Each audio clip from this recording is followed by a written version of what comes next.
पिछले दिनों ये क्लिप सोशल मीडिया पर बहुत ज़्यादा वायरल हुआ कि जिसमें कोई मैच वगैरह है, कोई गेम है कि जिसमें एक खातून हाथ में पुतला उन्होंने पकड़ा हुआ है और हाथ में सुई है और वो चबो रही हैं, जादू कर रही हैं, सैर कर रही जो भी है।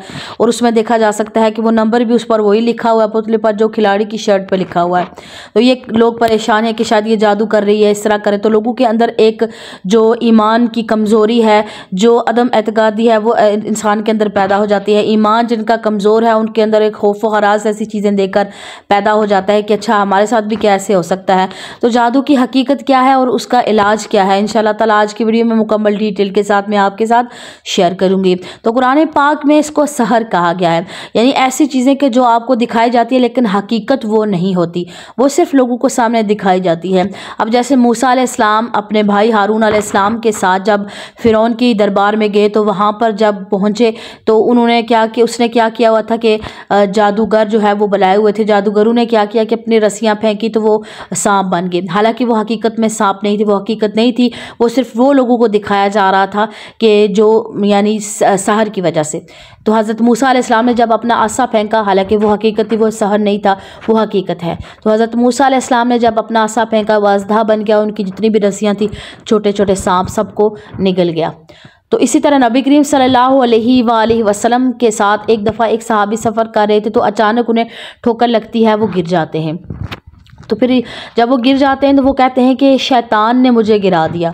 तो नबी करीम सल्लल्लाहु अलैहि वसल्लम ने उनकी तरफ देखा और इरशाद फरमाया कि क्या तुमने शैतान की कुव्वत को ज़्यादा नहीं कर दिया, बढ़ा नहीं दिया शैतान की कुव्वत को। हालांकि आप ये भी कह सकते थे कि मैं घर से निकला, मैंने दुआ नहीं पढ़ी, अल्लाह का जिक्र नहीं किया जिसकी वजह से मैं गिर गया, या मैंने अल्लाह का कलाम नहीं पढ़ा था तो इसकी वजह से मैं गिर गया। तो यानी नबी पाक ने भी ये फरमाया कि कोई भी ऐसा मामला हो तो क्या करें कि शैतानी कुव्वत की तरफ ना लेकर जाएं, शैतान को ताकतवर ना बनाएं। रहमानी कुव्वतें जो हैं वो ज़्यादा आपके लिए ताकत का बायस हैं। अच्छा, कुछ लोग यहाँ पर कहेंगे कि नबी करीम सल्लल्लाहु अलैहि वसल्लम पर भी तो जादू हुआ था, नबी करीम सल्लल्लाहु अलैहि वसल्लम पर भी ये सारी अलामात हुई थी, फिर उनको निकाला गया और फिर उनको पुतले निकाले गए जिनके अंदर सुइयाँ चुभी हुई थी और इस तरह का तो सारे मामलात। तो हाँ, बिल्कुल ऐसा था। वो इस वजह से नबी करीम सल्लल्लाहु अलैहि वसल्लम को इस प्रोसेस से अल्लाह ताला ने गुजारा ताकि बाद में आने वाले लोग ये ना कहें कि नबी करीम सल्लल्लाहु अलैहि वसल्लम आपको तो इसका सहर का या जादू का इल्म ही नहीं था, तो आपने ये सूरतें फिर लाई। सूरह फलक और सूरह नास, नबी पाक सल्लल्लाहु अलैहि वसल्लम ने फरमाया अल्लाह ने मुझे ये सूरतें अता की हैं, बेहतरीन तोहफ़ा अता किया। तो जो ये पढ़ेगा वो सारी इन शैतानी कुव्वतों से या शैतान के वसवसों से, ऐसी चीज़ों से वो इंसान महफूज रहेगा। अब जो घर में बैठी ख़वातीन होती हैं, सादा लोग ख़वातीन, उनके साथ ज़िंदगी में अगर कोई आजमाइश आ जाते तो वो समझती हैं कि शायद हमारे ऊपर किसी ने जादू कर दिया, सहर कर दिया वगैरह वगैरह। तो ये सिर्फ इंसान की ईमान की कमज़ोरी होती है। आप खुद सोचें कि अल्लाह तबारक व तआला से बढ़कर क्या कोई ज़ात हो सकती है? नहीं हो सकती। अल्लाह ताला की जो कुव्वत है वो सबसे बड़ी कुव्वत है। जो भी अगर कोई भी जादू करेगा या ऐसी बुराई करेगा तो अल्लाह ताला ने कुरान पाक में उन्हें शरीर का लफ्ज़ उनके लिए इस्तेमाल किया है कि ऐसे लोग शरीर हैं और क़यामत के दिन इनका कोई हिस्सा नहीं है।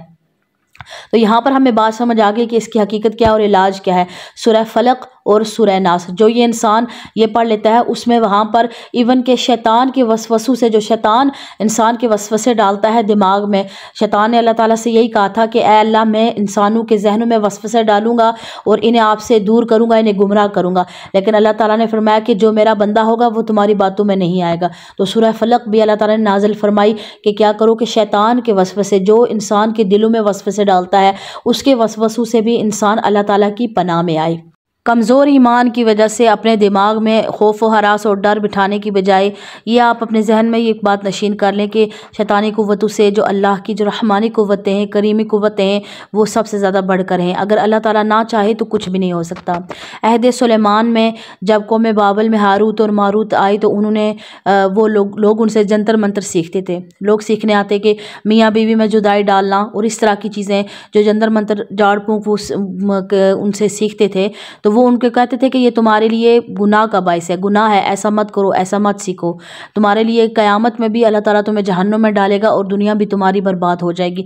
जो लोग सीखते थे उनका फिर अल्लाह ताला ने उन्हें कहा कि वो शरीर लोग हैं और क़यामत के दिन उनका कोई ठिकाना नहीं है।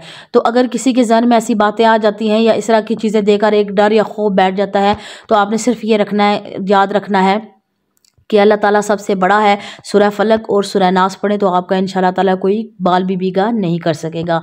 अस्सलामु अलैकुम वरहमतुल्लाहि व बरकातुहू।